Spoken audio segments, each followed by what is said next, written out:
Together, we are the Sober Bros. I'm David, and this is Daniel. Let's get into this. We're going to give you an overview of our origin story. We're not sober yet, I have to say that.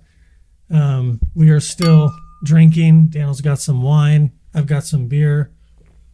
Daniel, you want to kick it off? Well, I remember the first time I started drinking, I was in India, and I was actually a missionary in Bible school.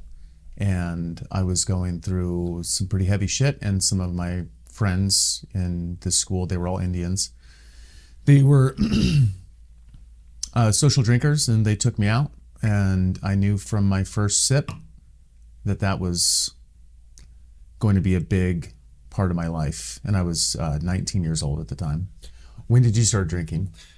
I have my first...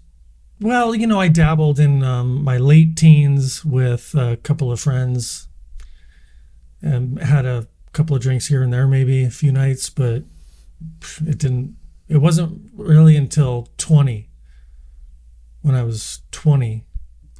And of course, our parents were both alcoholics. Our dad stopped drinking when he was 40 years old. No, it was more like 45 years old. Some of my earliest memories, for sure, were him coming home drunk, and that's our age right now. By the way, I'm 43 and Daniel's 44. In a few days. In a few days, yeah. I'm 42. Yeah. Our birthdays are coming up. Yeah. Yeah.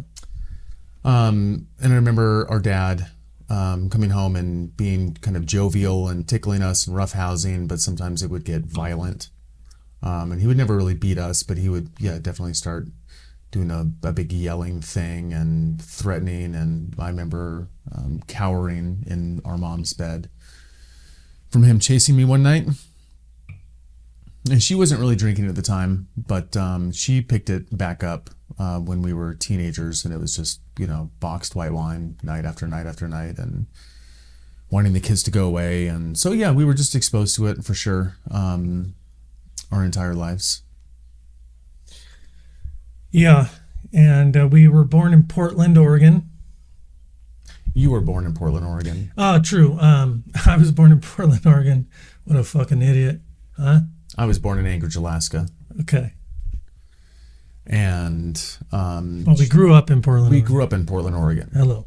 Yeah. Actually, Mom and Dad got to see Mount St. Helens explode from the front porch of the house that you were born in. Yeah, I don't know really what it did, like on a cellular level, as far as like traumas and that kind of shit is concerned. Growing up with parents who were raised by alcoholics, mom's dad, Baptist preacher in Oklahoma, because he wasn't technically supposed to drink, he would drink Listerine, the mouthwash, which was 30% alcohol. And he would just chug Listerine. And he had great teeth. I might have to try that. So that's crazy. So we're starting to talk about how things came to be. What we're looking at is generational passing down of habits and routines. Yeah. So grandparents, and then the parents, and then us. And then you also mentioned childhood traumas or whatever. So with many families, that can be the case. Traumas of all kinds, neglect and abuse, and lack of breastfeeding is a big thing, or like a repugnancy towards it because mom didn't want to do it. So it's like these kids who are searching out for the thing that they need the most, like nurturing food, and they're given very clear body signals that she didn't want to be doing it. And in fact, it was annoying to her that we would reach out for that, and dangerous for us to reach out for that. And I remember the first couple of times that I got drunk, man, it was like I had found the nipple. Holy shit, this is a way that I can take care of myself and feel really nurtured and really, really good. What was your psychological experience, if you recall, the first few times that you were getting drunk? When I really drinking came to me at a fascinating time, because when I was 20, I was going through two separate energies at the same time. One was like a health movement, like I was awakening to health. I found a book in the library about health food, and I started reading that about how to get better health into the life. And then also like the girlfriend that I had at the time, Melanie, that was just brutal because we were having a great time and then it ended really badly. Bad breakup, first girlfriend, lost my virginity, at 20, and then it ended badly. And so because of the friends I was hanging out with at the time, drinking was fairly regular among them. And so I just hit it hard.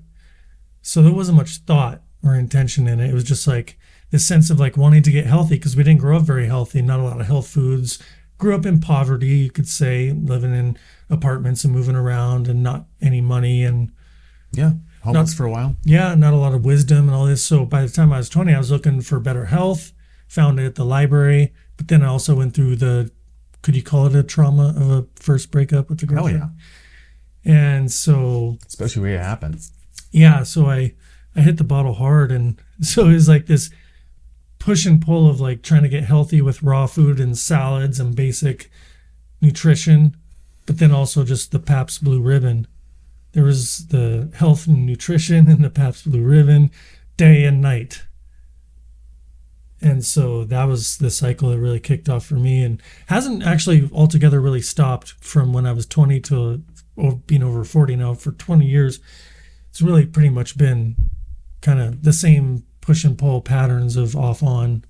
Sometimes I'll quit drinking and try and get my act together and then go back. And so it's kind of been like that for 20 years. Yeah, 23 years for me. 23 years of more often than not consistent drinking. When I turned 30, I went sober for 9 months.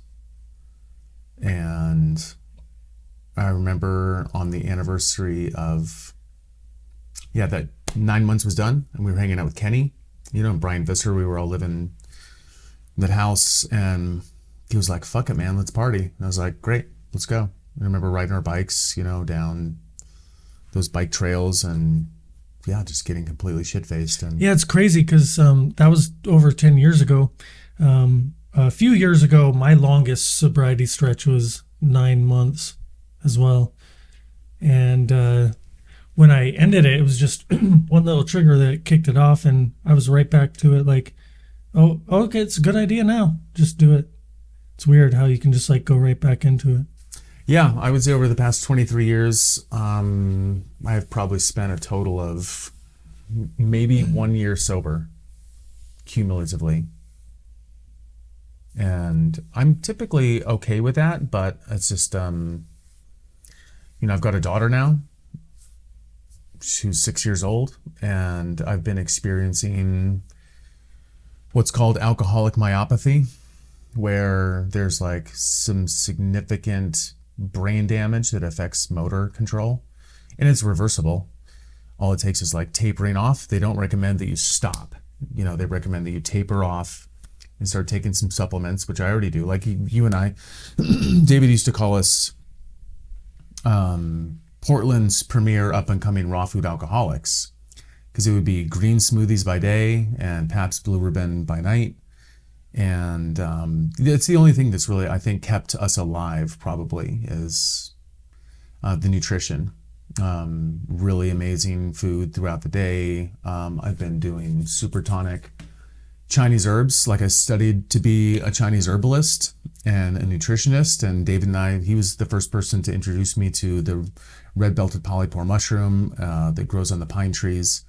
And also for the last 23 years, I've been taking super tonic mushrooms on a daily basis. And I think that's what's really, I know that's what's kept me alive.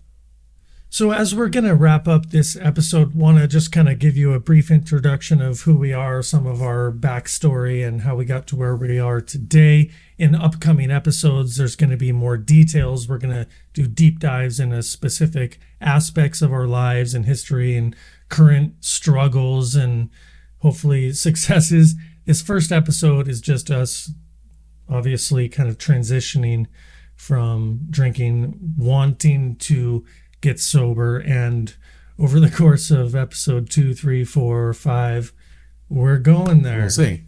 Okay, but things are super cash at this point. Just a brief introduction. I was going to launch into a story from when we turned 30 from about 12 years ago.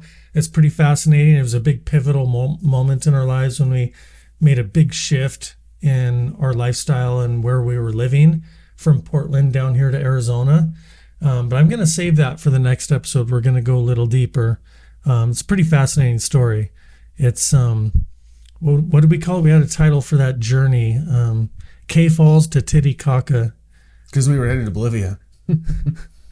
That's a cool story. I can't wait to share it with you. But we do have a website where you can learn more about us, and we're going to start a newsletter that you can subscribe to, thesoberbros.com, building up the social media platforms. You can find us on Instagram, etc., all that there.